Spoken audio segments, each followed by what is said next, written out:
The views and opinions expressed on this program are not necessarily those of this station, JVC Broadcasting Management, or its sponsors.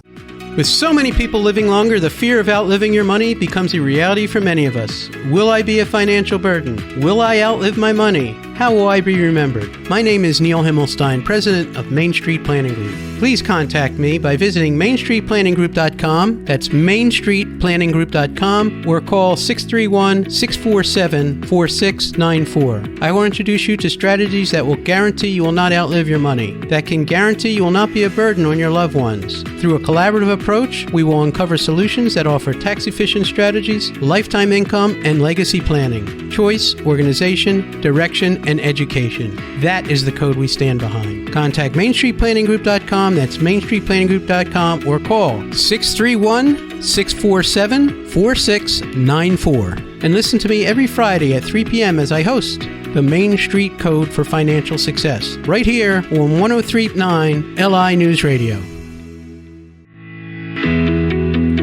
Good afternoon. Welcome to the Main Street Code for Financial Success. I'm your host, Neil Himmelstein. I'm here every Friday at 3 o'clock, and sometimes you might catch me at some other times.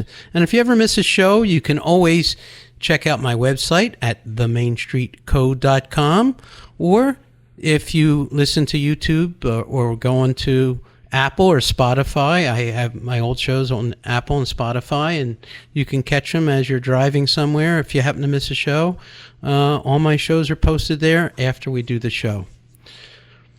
When we talk about our code, we talk about choice, organization, direction, and education. And we help hundreds of attorneys and financial advisors and individuals with their personal insurance needs, whether it be life insurance, annuities, disability, and long-term care. That's where we specialize. And as a matter of fact, we've recently been hired, in addition to what we do is wholesaling many different insurance companies, we've been hired by an attorney firm and a forensic accounting firm on some insurance issues. They rely on us to decipher the situation and the needs of the client. And I've really enjoyed doing this show for a couple years. I want to continue moving forward. And there's been a lot of great shows, not just from, my show, but other shows with some great attorneys. And earlier this week, I was listening to Michael Ettinger, and I know he's been doing a show for a couple months now. It was the first time I had a chance to listen to him. And he brought up a topic that I think needs further explanation and detail that I think is very vital to planning and whatnot, that you need both an estate attorney who specializes in an area and a financial planner like myself who understands and specializes in the area of insurance.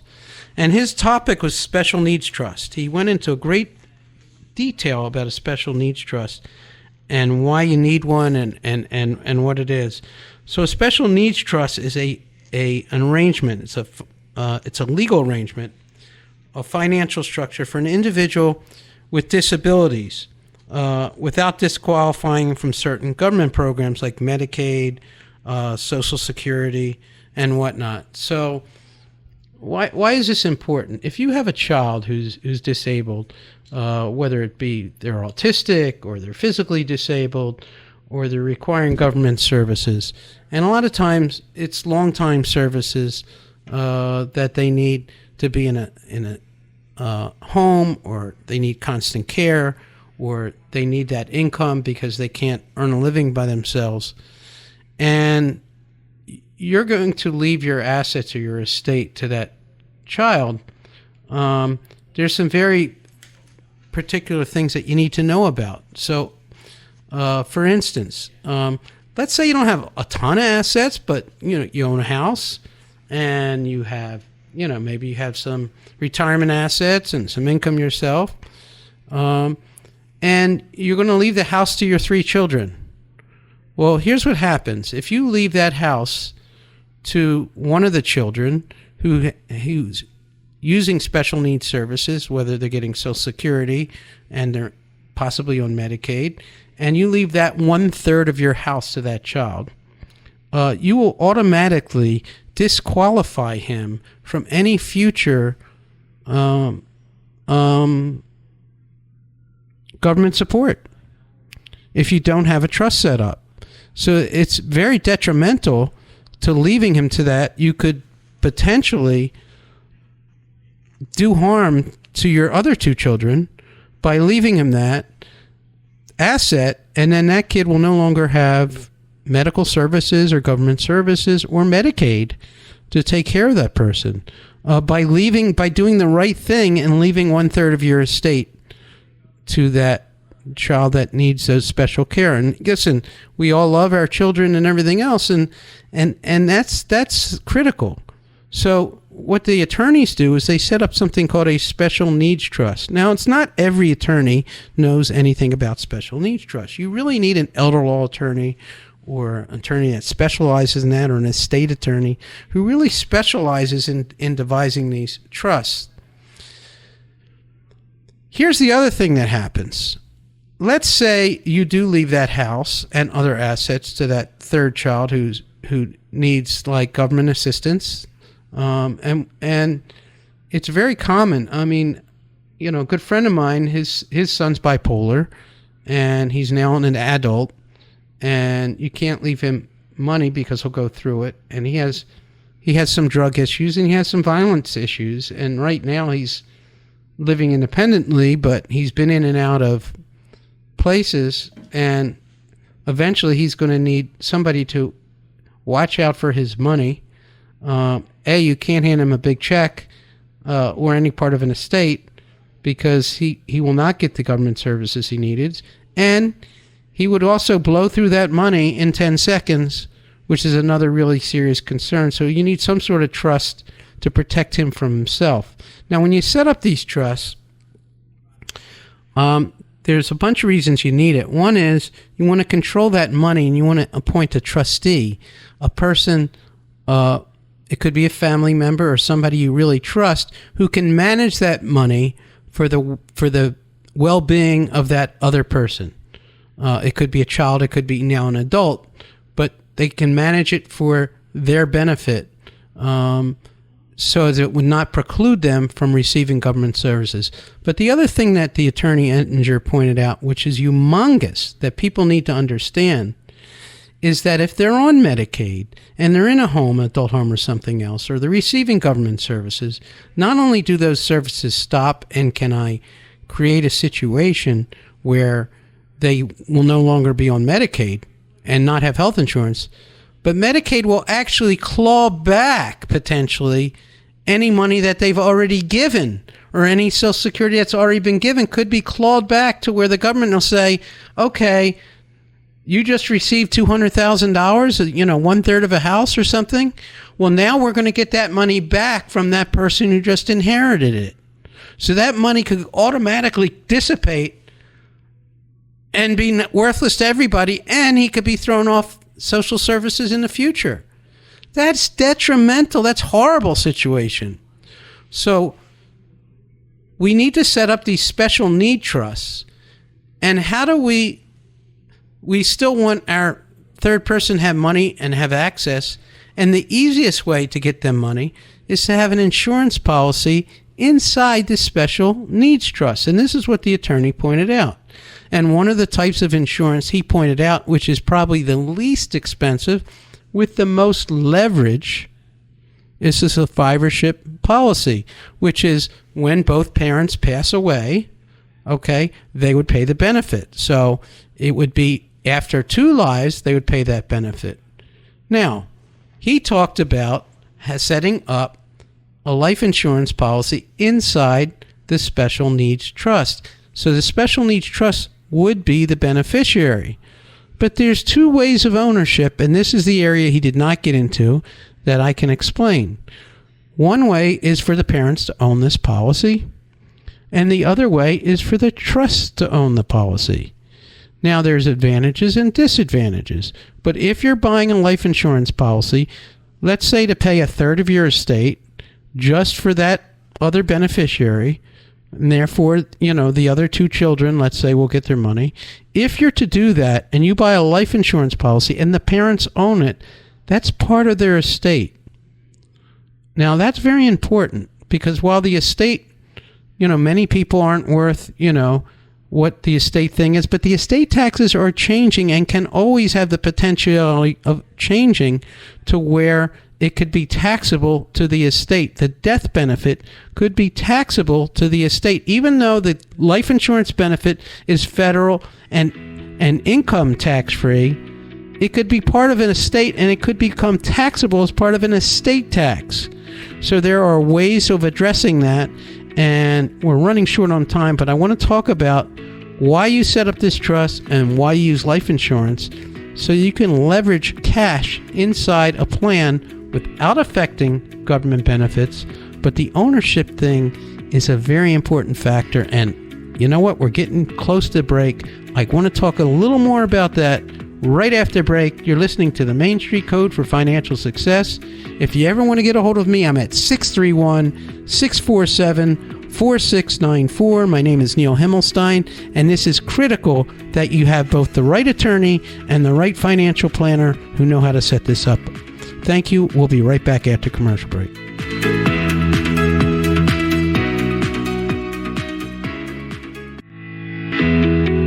Welcome back to the Main Street Code for Financial Success. I'm doing a shout out today to Michael Ettinger, who has a show.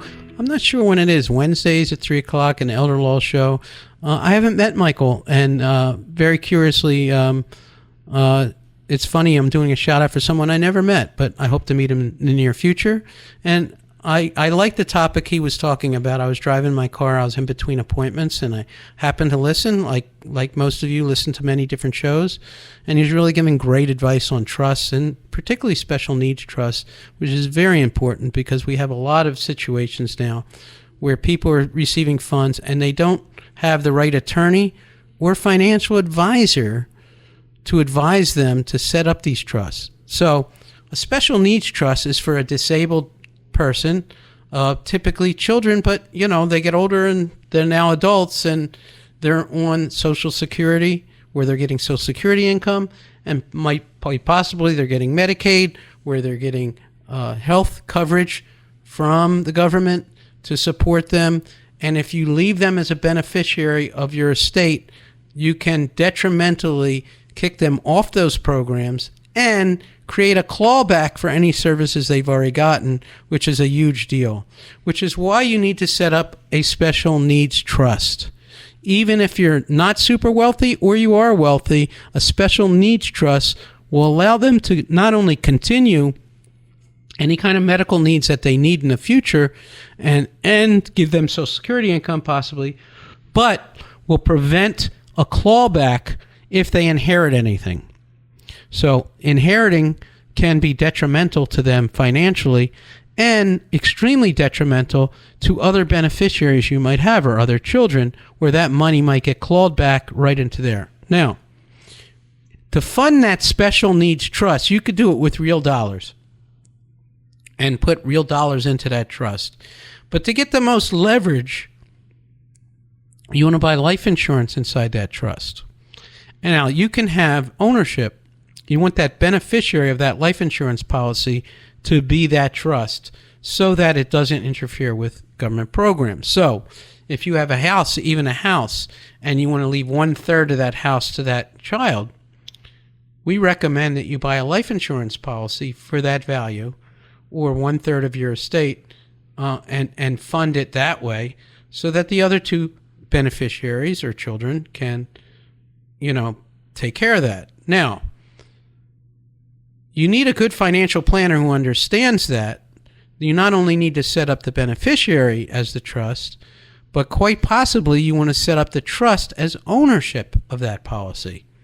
And if the trust is set up as ownership, and I want to discuss this is very important, the ownership is very important. If it's not set up as ownership inside the trust, and the parents continue to own it, then that death benefit would be included as part of the parent's estate. Now, the estate tax laws are about to sunset in 2025. While today it's $13 million or $13.5 million for each parent, that's going to go down to $6 million for each parent. So while your estate may or may not be in 2025 if that sunsets, and it could change at any time, and New York State, could change their estate tax laws at any time. at one point, anything over $1 million was estate taxable. So even though it's federal tax-free as an estate planning technique, and many people aren't in there, if you add the death benefit to that, you could potentially create estate taxes, which would create taxation for all three beneficiaries and certainly decrease the value of the estate. So we often recommend that the trust actually own it. If the trust owns it, there's no estate tax. It's very interesting. So that's the same thing for a life insurance trust. A special needs trust would be like third-party ownership of the policy. Now, a lot of estate attorneys may or may not understand that aspect. They put together the documents and set it up correctly, but the setting up of the life insurance policy really falls on the financial advisor. And if you don't have an advisor who doesn't understand trusts and wills and how things work, they could potentially mess up your estate. So that's why we tell you, and that's why a lot of advisors reach out to us to work with Main Street Planning Group, because not only are we independent wholesalers and represent 30 different insurance companies, we know the official techniques or the best techniques to provide you the best outcome for what you're trying to do with your legacy and your estate. So that's very important. And when I'm on this topic, I want to bring up IRAs, 401ks, and retirement assets, because it's very important that people are putting in the beneficiaries of their children of their retirement assets, and they could greatly affect those beneficiaries and actually cause harm to them financially by leaving them as beneficiaries. And because what happened is the government put in these new rules called the Secure Act 2.0 about 3 years ago that says if they're the beneficiary of an IRA, not only is all those assets taxable, but that beneficiary now has to take that income out over 10 years. Now, in the case of a special needs person, that's definitely going to kick them off of any social benefits they're getting, as we just mentioned. But not only will it do that, but they're going to have to pay taxes on all that income coming in, and they have to take it out over 10 years. So for the next foreseeable future, you've knocked that person completely out of obtaining any social services, including their health insurance. And if they have special needs, quite often their health needs are very expensive and very necessary. You could potentially really harm that beneficiary. And also you can harm that person who's 18 or 21 years old, because they may have to take out, whether it's $100,000 or $500,000 in that retirement account over the next 10 years, and that's going to affect their income tax rate. And also they may not be financially ready to accept that money and set that up. And this is where life insurance comes in, and this is where a life insurance trust is so important, because inside a life insurance trust, you can determine when and where your beneficiaries receive that money. So at age 21, for instance, you may not want to give them $500,000 because they may take that $500,000, buy a new Jaguar, buy a new convertible, and buy something and waste that money. And then at 23, 24 going, what happened? Because all that money is spent. So you may want to control that so that you can control it now, later on in life, and say, hey, maybe I want to give them some money then. Maybe I want to have a trustee that determines when they receive money for the care of that person, and maybe I want to structure it so they receive money at 30 and 35 and 40, or once they get married. These is very important. You can control things from the grave, but you can't do it after you've been buried. But you can do it well before. This is planning for your next generations. So using irrevocable life insurance trust is a great way of controlling that and keeping that money out of your estate. But I do want to mention that word trustee is a big word. That is somebody you trust. And essentially, whether it's a special needs trust or life insurance trust, they're technically the owner of the money inside that trust.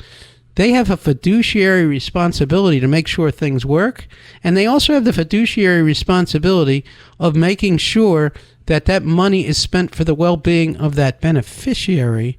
So you want to get somebody you really trust. That word trustee is a big word. It's a lot of responsibility, and you want to have somebody you trust is going to do the right thing by you and your family and what your wishes are. So when you're doing planning, and the word estate planning, and elder law planning, you don't have to be 70 to do elder law planning, or 65 even. You could be 50 and do estate planning, elder law planning. You could be 40, you could be 30. At any age, you need to do this planning. So I recommend that you do have the right attorney and the right financial advice, and they need to work hand in hand to give you the absolute best of best to protect and maximize your legacy and protect your family and future generations, as well as yourself and your spouse. So we like to work with families. We like to work with estate attorneys and accountants and be part of your financial team so that we can do the best for you. You've been listening to the Main Street Code for Financial Success. I'm your host, Neil Himmelstein. I'm here every Friday at 3. If you want to reach out to me, I'm at 631-647-4694. Let us help you with your needs. Or if you can't find me, themainstreetcode.com. Always send me an email. Take a look. Happy to help you. Have a great weekend, everybody.